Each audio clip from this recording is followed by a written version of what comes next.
आज हम आपकी क्लास 7th का साइंस का फर्स्ट चैप्टर स्टार्ट करने वाले हैं। तो फर्स्ट चैप्टर जो है उसका नाम है न्यूट्रिशन इन प्लांट्स, पादपों में पोषण। तो इसके लिए मैं स्क्रीन शेयर कर रहा हूँ आपके साथ। यहाँ स्क्रीन में ही आपने देखना है, दिखाई दे रहा है? Yes sir. Yes sir. तो चैप्टर का नाम है chapter number 1, nutrition in plants. Hindi में है पादपों में पोषण। यहाँ स्क्रीन में मैं आपके सामने इंग्लिश की बुक, इंग्लिश मीडियम वाली बुक ही शेयर करूंगा। हिंदी मीडियम के बच्चों के लिए मैं साथ में इसी में बताता रहूंगा, आपने अपनी बुक में देख लेना। चैप्टर का नाम है न्यूट्रिशन इन प्लांट्स, हिंदी में पादपों में पोषण। प्लांट्स यानी कि पादप, पौधे, और उसमें न्यूट्रिशन की हम बात कर रहे हैं। न्यूट्रिशन, उन्हें न्यूट्रिशन कहाँ से मिलता है, उन्हें पोषण कहाँ से मिलता है। तो जैसे हमारा फर्स्ट चैप्टर पिछली क्लास में था, उसमें था कि हम क्या क्या खाते हैं, हम जो भी खाते हैं वो कहाँ से मिलता है। वैसे यहाँ पर बात है कि प्लांट्स को न्यूट्रिशन कहाँ से मिलता है, प्लांट्स क्या खाते हैं, प्लांट्स को न्यूट्रिशन कहाँ से मिलता है। तो वो सब बात है यहाँ पर। तो पिछली क्लास में भी हम न्यूट्रिएंट्स की बात कर चुके हैं, पोषण की बात कर चुके हैं। फर्स्ट यहाँ पर वही टॉपिक है, ये न्यूट्रिएंट्स, पोषक तत्व। तो पोषक तत्व जो हैं वो ये होते हैं जो हमने पिछली क्लास में किए हुए हैं, carbohydrates, proteins, fats, vitamins, minerals, पढ़े हुए हैं ना ये सारे। तो प्रोटीन, विटामिन, कार्बोहाइड्रेट, वसा, खनिज, ये सभी पोषक तत्व होते हैं। इन्हें हम हिंदी में पोषक तत्व, इंग्लिश में न्यूट्रिएंट्स कहते हैं। तो ये न्यूट्रिएंट्स हमारे लिए जरूरी हैं, लेकिन इसी तरह से ये न्यूट्रिएंट्स प्लांट्स के लिए भी जरूरी है। प्लांट्स को भी न्यूट्रिएंट्स चाहिए होते हैं। तो प्लांट्स को न्यूट्रिएंट्स कहाँ से मिलते हैं वो हमने बात करनी है यहाँ पर, ठीक है। और उसके लिए एक बात आपने ये अच्छे से ध्यान रखनी है, पिछली क्लास में भी हमने सीखी थी कि all living organisms require food and this food comes from plants. सभी जीने के लिए जिंदा चीजें जितनी भी हैं, लिविंग ऑर्गेनिजम्स, सजीव जितने भी हैं, जीव जंतु जितने भी हैं, सबको भोजन की आवश्यकता होती है, फूड चाहिए होता है उनको। और वो सारा का सारा फूड जो है वो प्लांट से ही आता है। समझ गए? अब जैसे हम बात करें कि लायन है, शेर है, शेर तो नहीं प्लांट्स खाता, लेकिन वो जिसको खाता है, किसको खाता है? वो हिरण वगैरह को खाता होगा। तो उसे कहाँ से मिलता है फूड? तो वो प्लांट से मिलता है। तो प्लांट्स फूड बनाते हैं। वो फूड जो है फिर जो हर्बीवोर्स होते हैं, शाकाहारी जंतु, वो खाते हैं। और फिर उनको खाते हैं जो कार्निवोर्स होते हैं, मांसाहारी जंतु। तो सभी जितना भी फूड है उसका बेसिक सोर्स जो है वो प्लांट्स ही हैं, पौधे ही हैं। तो पौधों से ही हमें सारी एनर्जी, सारा फूड मिलता है। अब ये प्लांट्स को फूड कहाँ से मिलता है वो हमने यहाँ पर देखना है। तो उसके लिए फर्स्ट टॉपिक जो है यहाँ पर वो है, एक मिनट,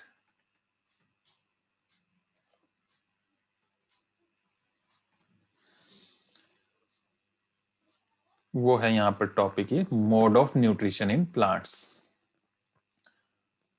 पौधों में पोषण की विधि। तो पौधे जो हैं उनको जो पोषण मिलता है उसकी अलग अलग न्यूट्रिशन, उनका लेने का तरीका जो है वो अलग अलग है। उसके हिसाब से यहाँ अलग अलग मोड्स आएंगे, अलग अलग विधियां आएंगी, ठीक है। तो वो क्या क्या मेथड्स हैं उसके लिए यहाँ पर ये आ रहा है, दो टाइप के यहाँ पर आते हैं। एक ये ऑटोट्रॉफिक और दूसरे heterotrophic, autotrophs and heterotrophs. Autotrophs Hindi में इसे स्वपोषी कहते हैं, हेट्रोट्रॉफ्स इसे विषम पोषी कहते हैं।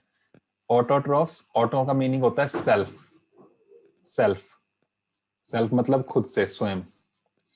और ट्रॉफ्स मतलब होता है नोरिशमेंट या न्यूट्रिशन, पोषण लेना। जो भी जरूरत की चीजें खाने के लिए वो खुद से लेते हैं, मतलब अपना खुद बनाते हैं। तो अपना खाना खुद बना रहे हैं अगर पौधे, तो उस तरह के प्लांट्स को ऑटोट्रॉफ्स कहते हैं, ऑटोट्रॉफ्स। और जो खुद नहीं बनाते हैं, दूसरों से लेते हैं न्यूट्रिशन, खाना दूसरों से लेते हैं, तो उस तरह के प्लांट्स को, उस तरह के एनिमल्स को हेटेरोट्रॉफ्स कहते हैं, विषम पोषी। ये स्वपोषी, ऑटोट्रॉफ्स स्वपोषी, स्वपोषी और ये हेटेरोट्रॉफ्स विषमपोषी। ये वर्ड्स आपको लर्न करने पड़ेंगे। स्वपोषी जो खुद से अपना खाना बनाते हैं, विषमपोषी हेटेरोट्रॉफ्स जो अपना खाना खुद नहीं बनाते, दूसरों से लेते हैं। जैसे हम इंसान हैं, जानवर हैं, ये कहाँ से लेते हैं? अपना खाना खुद बनाते हैं। हम जो भी खाना बनाते हैं हम उसको पकाते हैं खुद, लेकिन हम अपना फूड खुद नहीं बनाते हैं, जनरेट खुद नहीं करते हैं। वो कहाँ से मिलता है? हमें प्लांट से मिलता है, एनिमल से मिलता है। पिछले क्लास में हमने किया हुआ ये सारा। तो इसलिए हम जो हैं, इंसान हो चाहे जानवर हो, हम विषम पोषी की कैटेगरी में आते हैं, हेटेरोट्रॉफ्स। और जो प्लांट्स खुद अपना फूड बनाते हैं उन्हें हम ऑटोट्रॉफ्स कहते हैं। तो प्लांट्स लगभग सभी ऑटोट्रॉफ्स होते हैं। कुछ उसमें भी हैं जो हेटेरोट्रॉफ्स होते हैं, विषम पोषी होते हैं, लेकिन ज्यादातर खुद ही अपना खाना बनाते हैं। तो वो खुद कैसे बनाते हैं वो नेक्स्ट यहाँ पर टॉपिक आएगा। बहुत सारी चीजें मैं यहाँ पर स्किप भी करूंगा, बस मेन चीजों की यहाँ पर हम बात करेंगे। कुछ चीजें आपको यहाँ पर खुद ही पढ़नी है, चैप्टर आपने खुद पूरा का पूरा पढ़ना है। मेन चीजें मैं आपको यहाँ पर समझाऊंगा। तो अब हमने वो प्लांट्स देखने हैं जो खाना खुद बनाते हैं, और खुद खाना बनाने की प्रोसेस को हम कहते हैं फोटोसिंथेसिस। हिंदी में कहते हैं प्रकाश संश्लेषण।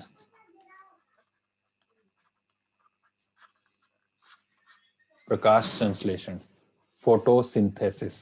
फोटो प्रकाश, लाइट, और सिंथेसिस संश्लेषण मतलब कुछ चीज बनाना। तो लाइट से वो अपना खाना बनाते हैं, इसलिए इसको प्रकाश संश्लेषण कहते हैं। तो बहुत से प्लांट्स हैं, मैक्सिमम सभी प्लांट्स अपना खाना खुद बनाते हैं। और कैसे बनाते हैं उस प्रोसेस को हम फोटोसिंथेसिस कहते हैं। फोटोसिंथेसिस में क्या क्या होता है वो यहाँ पर इस डायग्राम में दिया हुआ है, फिगर 1.3, डायग्राम शोइंग फोटोसिंथेसिस। तो फोटोसिंथेसिस प्रकाश संश्लेषण का आपको डायग्राम चित्र बनाने के लिए आता है, तो उसमें आपने ये बनाना है। तो होता क्या है कि कोई भी प्लांट जो उसकी जो लीव्स होती हैं, ये पत्तियां, वो हरे रंग की होती हैं, ग्रीन कलर की। ग्रीन कलर की क्यों है? क्योंकि उसके अंदर एक मटेरियल होता है ग्रीन कलर का, जिसे हम कहते हैं क्लोरोफिल। हिंदी में भी क्लोरोफिल ही कहा जाता है इसको। तो ग्रीन कलर का ये मटेरियल होता है पौधों के पत्तियों के अंदर, क्लोरोफिल। क्लोरोफिल का मेन रोल है इसमें फूड बनाने में। जिन प्लांट्स में ग्रीन लीव्स नहीं होती हैं, हरी पत्तियां नहीं होती हैं, वो अपना खाना नहीं बना पाते हैं।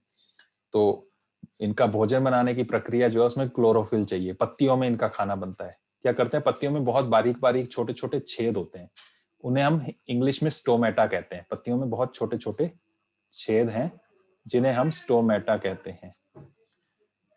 हिंदी में रंध्र कहते हैं, रंध्र, छेद, बिल्कुल बारीक बारीक से छेद हैं। वहां से वो सांस भी लेते हैं और वहीं से वो और गैसेस भी लेते हैं खाना बनाने के लिए जो जरूरत होती है। तो यहाँ जो छोटे छोटे छेद हैं वहां से ये कार्बन डाइऑक्साइड लेते हैं एटमॉस्फेयर से। हवा में कार्बन डाइऑक्साइड होती है, वो ये अपने अंदर लेते हैं पत्तियों में। और साथ में पत्तियों में है क्लोरोफिल, और साथ में सनलाइट लेते हैं ये सूरज से, लाइट, और जमीन से लेते हैं वाटर, पानी। ये सब चीजें मिलकर इनका फूड बनता है, और इस फूड बनने के प्रोसेस को हम कहते हैं फोटोसिंथेसिस। ओके, क्लियर है ये बात? Yes sir. Yes, तो sir. क्या क्या क्या चीजें लगी वो आपने यहाँ पर समझना है, और उसके बाद फिर आपने नेक्स्ट टॉपिक पर जाना है। ये चीजें आपने अच्छे से यहाँ पर समझ लेनी है। मेन यहाँ पर टॉपिक जो है आपके इस चैप्टर का सबसे इंपॉर्टेंट वो यही है, फोटोसिंथेसिस क्या होता है, कैसे काम करता है, और डायग्राम इसका। तो फोटोसिंथेसिस में क्या क्या चीजों की जरूरत पड़ी? जमीन के अंदर से वाटर, पानी, पत्तियों के अंदर से क्लोरोफिल, हवा से कार्बन डाइऑक्साइड, और सन से, सूरज से लाइट, प्रकाश। ठीक है? तो क्लोरोफिल और लाइट की प्रेजेंस में पौधे की पत्तियां कार्बन डाइऑक्साइड लेती हैं, जमीन से पानी लेती हैं। ये कार्बन डाइऑक्साइड और वाटर, ये दोनों मिलकर इनका फूड बनता है। कार्बन डाइऑक्साइड CO2 कहते हैं, और वाटर, वाटर H2O कहते हैं इसको, अगर इसका फॉर्मूला लिखें। इससे इनका फूड बनता है। तो वो जो फूड बन रहा है इनका, इस प्रोसेस को पूरे को, इसको कहते हैं हम फोटोसिंथेसिस, प्रकाश संश्लेषण। ठीक है? कार्बन डाइऑक्साइड और वाटर मिल रहा है, लेकिन ये कब होगा? सिर्फ तभी होगा जब सनलाइट होगी, और साथ में पौधों की पत्तियों का कलर ग्रीन होगा, जिसके वजह से, जिसके अंदर उनमें क्लोरोफिल होता है। तो क्लोरोफिल के साथ ही होगा ये। क्लोरोफिल और सनलाइट चाहिए चाहिए। अगर किसी पौधे को आप अंधेरे में रख दो, कई दिनों तक अंधेरे में रहा वो, तो वो मर जाएगा, डेड हो जाएगा। क्यों? क्योंकि उसे लाइट नहीं मिली, इस वजह से वो अपना फूड नहीं बना पाएगा, फूड नहीं बना पाएगा तो वो मर जाएगा। ठीक है, तो इस तरह से ये फूड बनाता है और वो फूड फिर पत्तियों में बनता है, लेकिन पत्तियां फिर उसको अलग अलग पौधे के अलग अलग हिस्सों में भेजती हैं, प्लांट के अलग अलग पार्ट्स में भेजती हैं, और जो एक्स्ट्रा है फिर वो उसमें फ्रूट की फॉर्म में जमा हो जाता है। एक्स्ट्रा जो भी उसका फूड है वो स्टोर हो जाता है उसके फ्रूट में, फल में, और उसको हम खाते हैं फल को। तो पौधे के अलग अलग भागों में जाता है और फिर जो एक्स्ट्रा बचता है वो भी पौधे के अलग अलग भागों में हिस्सा, अलग अलग हिस्सों में वो इकट्ठा हो जाता है। कुछ जड़ों में चला जाता है, जैसे मूली गाजर वगैरह जो है वो जड़ों में लगती हैं, रूट्स में, तो वहां पर वो इकट्ठा हो रहा है, वहां से हम उसको ले लेते हैं एक्स्ट्रा फूड जो इसका बचा, अपने खाने के बाद इसका जो बचता है वो हमारे काम आ जाता है। तो इस तरह से ये फोटोसिंथेसिस का काम चलता है। स्टोमेटा कैसे होते हैं यहाँ पर ये दिए हुए हैं, पत्ती जो है उसके अंदर का हिस्सा ये दिया हुआ है, उसको अगर हम जूम करके देखें तो इस तरह से उसमें ये छेद नजर आते हैं, ये छोटे छोटे छेद, इन्हें हम स्टोमेटा कहते हैं। स्टोमा लिख दिया इन्होंने, स्टोमेटा है ये। और ये जो यहाँ पर, और इसको जूम करके बहुत बड़ा करके मैग्नीफाई करके देखें तो इस तरह से अलग अलग इसमें सेल्स होती हैं, अलग अलग हिस्से होते हैं इसके, और उनमें ये ग्रीन कलर के छोटे छोटे ये मटेरियल होते हैं, इन्हें हम क्लोरोफिल कहते हैं। ये दिखाया ऊपर क्लोरोफिल, और स्टोमेटा हिंदी में इसे कहते हैं रंध्र।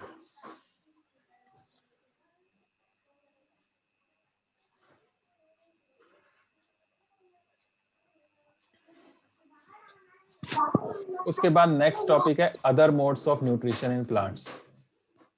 एक तो हो गया ये जो हम भी हमने देखा फोटोसिंथेसिस, ये होता है ऑटोट्रॉफ्स में, स्वपोषी में, जो अपना खाना खुद बनाते हैं।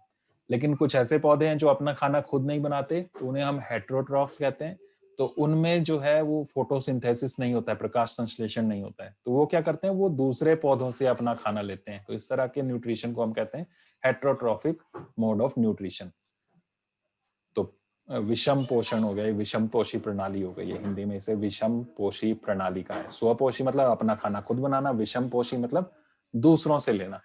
जैसे आपने देखा होगा कि कुछ पेड़ पौधे होते हैं उनमें बेल चढ़ जाती है ऊपर, और वो बेल जो है उनमें अपने पत्ते नहीं होते, वो बेल जो है वो उससे लिपटी होती है, उस पेड़ से, और उसी को चूस कर उसी से अपना पोषण लेती है, अपना न्यूट्रिशन लेती है, अपना फूड लेती है। क्लियर बात? तो इसका एग्जाम्पल है ये, इंग्लिश में कसकटा कहते हैं और हिंदी में अमर बेल कहते हैं। तो ये ग्रीन येलोइश ग्रीन कलर की बेल होती है, यहाँ पर इसकी पिक्चर भी दी हुई है नेक्स्ट पेज पर, ये वाली। देखा इस तरह का कभी? No, sir. नहीं देखा है? हाँ, No, कई सारे sir. पेड़ होते हैं उनमें ये बेल वगैरह लगी होती है इस तरह से। वो बेल जो है ये येलो येलो सी, ग्रीन सी, या ये वाली बेल ना हो तो कोई अलग टाइप की बेल लगी होती है। तो वो बेल जो है पेड़ों से लिपटी होती है, उससे लटकी होती है, उनमें अपनी पत्तियां नहीं होती। वो कैसे अपना खाना बनाती होंगी? तो वो अपना खाना खुद नहीं बनाती, वो बेल इस तरह की जो होती है, वो इस पेड़ पर जिस पर वो लिपटी हुई है इसके न्यूट्रिशंस को एब्जॉर्ब करती हैं, चूसती हैं, उससे लिपटी होती हैं, उसी से वो एब्जॉर्ब करती रहती हैं, चूसती रहती हैं। तो ये जो अमर बेल है ये उस पेड़ से अपने न्यूट्रिशन ले रही है, इसलिए अमर बेल जो है ये कसकटा, आपने इंग्लिश में लिखना है CUSCUTA। ये एक हेट्रोट्रॉफ है, विषम पोषी प्लांट है ये, हेट्रोट्रॉफ। ठीक है, इस तरह के जो होते हैं जो दूसरों से लेते हैं इसे हम पैरासाइट भी कहते हैं। पैरासाइट जो दूसरों से दूसरे प्लांट से ले रहे हैं इन्हें हम पैरासाइट कहते हैं। परजीवी, परजीवी हिंदी में, परजीवी मतलब दूसरों के ऊपर जिंदा रहना, अपना खुद नहीं है, अपने भरोसे नहीं है जिंदा, ये दूसरों के भरोसे जिंदा है, दूसरों से ले रहे हैं भोजन, तो परजीवी पैरासाइट कहते हैं। और जिस प्लांट के ऊपर ये लिपटे होते हैं, जिससे अपना फूड ले रहे हैं, जैसे यहाँ इस पेड़ से ले रहे हैं, तो इस पेड़ को कहते हैं होस्ट। होस्ट ये खाना इसको दे रहा है, ठीक है, तो इसे परपोषी कहते हैं, हिंदी में परपोषी, दूसरे को खाना दे रहा है ये पेड़। और ये जो बेल लगी है ऊपर ये परजीवी है, पैरासाइट है। ये होस्ट ऊपर ही लिखा हुआ है इससे पिछले पेज में, यहाँ पर होस्ट। ओके, समझ गए ये बात? इसके अलावा कुछ प्लांट्स ऐसे भी होते हैं जो दूसरे एनिमल्स को या इंसेक्ट्स को खाते हैं, उन्हें इंसेक्टिवोरस प्लांट्स कहते हैं। इंसेक्टिवोरस, दूसरे कीड़े मकोड़ों को खाने वाले जंतु, प्लांट्स, पौधे। उसमें एक फेमस प्लांट है ये पिचर प्लांट। पिचर प्लांट जो है ये इस तरह का प्लांट होता है, हिंदी में इसको घटपर्णी भी कहते हैं। घटपर्णी, घट मतलब घड़े जैसा और पर्णी मतलब पत्ते। इसके पत्तों में देखो ये घड़े जैसी इस तरह की एक शेप बनी होती है, जग भी बोल सकते, जग जैसी एक शेप बनी होती है, और ऊपर से उसमें ढक्कन भी है। इसको जूम करके यहाँ पर ये दिखाया हुआ है। इसमें इसकी पत्तियों में अंदर ये नीचे से ये जग की तरह, और ऊपर से ये लिड भी है, उसमें ढक्कन भी लगा हुआ है। तो इसमें क्या होता है, अंदर लिक्विड जैसा भरा होता है, जैसे फूलों में रस होता है उसी तरह से यहाँ भी एक लिक्विड सा भरा होता है, और इसमें छोटे मोटे कीड़े मकोड़े जो हैं वो इसकी तरफ अट्रैक्ट होते रहते हैं इसका रस पीने के लिए। लेकिन वो रस इतना चिपचिपा होता है कि वो एक बार इसमें जाते हैं तो अंदर चिपक से जाते हैं, वो बाहर नहीं निकल पाते, और ऊपर से ये लिड भी बंद हो जाती है, ढक्कन बंद हो जाता है, और वहां अंदर जो लिक्विड है इसमें, उसमें वो डूब के मर जाते हैं, और वहां से वो न्यूट्रिशन एब्जॉर्ब करता है, वहां से वो उसको एक तरीके से खा जाता है, चबाता नहीं है वो, उसमें घुल जाता है, यहाँ पर वो कीड़े मकोड़े इसके अंदर घुल जाते हैं, और वहां से जो उसका न्यूट्रिशंस हैं उसको ये एब्जॉर्ब करता है ये पौधा। तो इस तरह के प्लांट्स होते हैं, इन्हें हम इंसेक्टिवोरस प्लांट्स कह रहे हैं, कीट भक्षी पादप, कीड़ों को खाने वाले। क्लियर बात? कीट Yes, sir. भक्षी, इंसेक्टिवोरस, इसका एक एग्जांपल ये आ गया पिचर प्लांट, घटपर्णी। उसके बाद नेक्स्ट है यहाँ पर सेप्रोट्रॉफ्स। सेप्रोट्रॉफ्स, सेप्रोट्रॉफ्स को हिंदी में कहते हैं मृत जीवी। मृत जीवी का मतलब है जो मरे हुए के ऊपर जिंदा रहता है, मरे हुई चीजों को खाने वाले को मृत जीवी कहते हैं, सेप्रोट्रॉफ्स। जैसे गिद्ध होता है, वल्चर, वो मरे हुए जानवरों को खाता है, तो वो भी एक सेप्रोट्रॉफ है, मृत जीवी है। यहाँ पर हम प्लांट्स की बात कर रहे हैं, तो कुछ प्लांट्स ऐसे भी होते हैं जो मरी हुई चीजों पर जिंदा रहते हैं, मृत जीवी कहलाते हैं वो। उसका एक कॉमन एग्जाम्पल है ये मशरूम। खाया मशरूम? मशरूम Yes, खाया sir. कि नहीं? तो मशरूम जो है ये Yes, मृत sir. जीवी है, सेप्रोट्रॉफ है, ठीक है। हिंदी में इसे छत्रक लिखा है आपकी बुक में, आप मशरूम भी लिख दोगे तो भी चलेगा। छत्रक, छतरी जैसा होता है इसलिए छत्रक बोल देते हैं, मशरूम।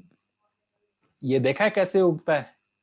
इसको उगाने के लिए जमीन पर नहीं लगाते हैं, इसके लिए सड़ी गली सी जो खाद होती है उस पर ये उगता है। उसके लिए सड़ी गली सी इस तरह के मटेरियल, खाद वगैरह लेते हैं, और उसके ऊपर ये पैदा होता है, ठीक है। तो ये जो है ये अपना खाना खुद नहीं बना रहा है, नीचे जो इसमें ये सड़ा गला मटेरियल जो भी डाला है, जो खाद सी डाली है, उस पर ही ये उगता है, वहीं से इसको फूड मिलता है।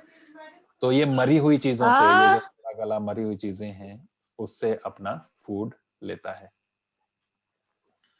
तो इसे हम क्या कहते हैं? सेप्रोट्रॉफ।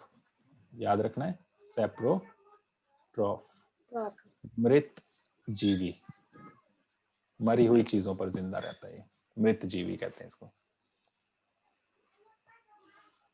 तो ये इसका एक एग्जाम्पल है। उसी के अलावा यहाँ पर एक एग्जाम्पल इसका ये भी है, यहाँ पर fungi growing on bread. Fungus लग जाती है ब्रेड, रोटी वगैरह, आप देखना कई दिनों तक अगर ऐसी पड़ी रहे, खासकर गर्मियों में, तो वो इस तरह से उसमें ये ग्रीन ग्रीन कलर से के फंगस इकट्ठी हो जाती है। तो इसे फंगस, एक सिंगल को कहते हैं फंगस, इसका प्लूरल बनता है फंजाई, FUNGI। जब ज्यादा होते हैं तो उसे हम फंजाई कहते हैं। हिंदी में इसे कहते हैं कवक। तो ये भी क्या है, ये भी सेप्रोट्रॉफ है। ये भी उसमें जब वो खराब हो रही है ब्रेड, उसके ऊपर ये उग रही है। तो ये भी एक तरह का प्लांट है, और ये उस ब्रेड से जो सड़ रही है उससे ये अपना न्यूट्रिशन लेता है, ठीक है। तो इस तरह के ये अलग अलग टाइप्स हैं। उसके बाद यहाँ पर नेक्स्ट टॉपिक आता है ये, how nutrients are replenished in the soil. मिट्टी में वापस न्यूट्रिएंट्स कहाँ से आते हैं? क्योंकि मिट्टी से सारे न्यूट्रिएंट्स जो हैं पौधे ले रहे हैं, पोषक तत्व पौधे ले रहे हैं, तो वो वापस मिट्टी में कहाँ से आते हैं? तो वही पौधे जो हैं वापस जब मर जाते हैं, सड़ गल जाते हैं, तो उससे खाद बन जाती है, मैन्योर कहते हैं उसको, खाद को इंग्लिश में मैन्योर। तो वो जो खाद हम डालते हैं, या जंगलों की बात करें तो वहां पर पेड़ पौधे की पत्तियां, जानवर जो भी मर रहे हैं वो मिट्टी में मिल रहे हैं, तो उससे दोबारा उनको खाद मिल जाती है मिट्टी को, और वहां से वो न्यूट्रिएंट्स वापस मिट्टी में चले जाते हैं। तो हम जो खेती करते हैं, कोई भी प्लांट्स उगाते हैं, तो उसमें हम खाद क्यों डालते हैं? क्योंकि मिट्टी में ये न्यूट्रिएंट्स बने रहे। अगर मिट्टी में न्यूट्रिएंट्स ही नहीं होंगे तो फिर पौधे अच्छे से बढ़ नहीं पाएंगे, उनको न्यूट्रिएंट्स नहीं मिलेंगे। तो खाद इसके लिए डाली जाती है। उसके अलावा एक फर्टिलाइजर्स होते हैं, उर्वरक कहते हैं हिंदी में, उर्वरक। ये वो खाद है जो केमिकल से बनी होती है, जैसे यूरिया व्हाइट कलर का, ये खाद होती है जो बाजार से खरीदी जाती है। तो यूरिया इसका एक कॉमन एग्जांपल है, वो व्हाइट सी चीनी जैसी नजर आती है खाद। तो वो फर्टिलाइजर है जो यूज होता है खेतों में डालने के लिए। तो वहां से ये न्यूट्रिएंट्स उसमें मिट्टी में वापस आ जाते हैं। तो ये इस तरह से यहाँ पर ये चैप्टर खत्म होता है। इसमें हमने प्लांट्स को, पौधों को कहाँ कहाँ से न्यूट्रिएंट्स मिलते हैं, किस किस तरह से न्यूट्रिएंट्स मिलते हैं। पौधे जो अपना खाना खुद बनाते हैं उन्हें हम ऑटोट्रॉफ्स कहते हैं। स्वपोषी जो अपना खाना खुद नहीं बनाते, दूसरों से लेते हैं, उसे हम हेटेरोट्रॉफ्स कहते हैं। परपोषी, यहाँ पर हमने जो अपना खाना खुद बनाने की प्रोसेस है उसको क्या कहते हैं? फोटोसिंथेसिस, प्रकाश संश्लेषण।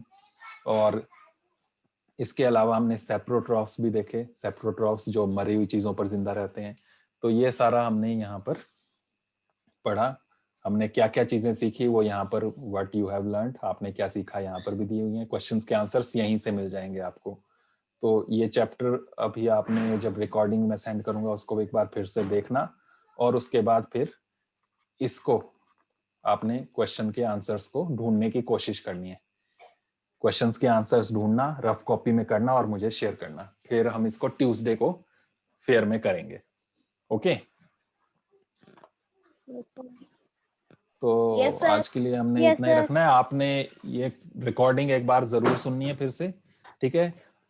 रिकॉर्डिंग मैं ये वाली सेंड नहीं करूंगा, मैंने यूट्यूब में लास्ट ईयर भी आपके लिए बनाया था ये चैप्टर, जो क्लास 7 के स्टूडेंट्स थे उस टाइम, तो वो वाला मैं लिंक शेयर कर दूंगा आपके साथ। उसको आपने अच्छे से सुनकर समझ लेना और क्वेश्चंस के आंसर्स करना, और नेक्स्ट मीटिंग में हम इसके क्वेश्चन आंसर्स समझेंगे कैसे हैं। पर आपने करके मुझे शेयर करने हैं आज ही। ओके? Yes, sir.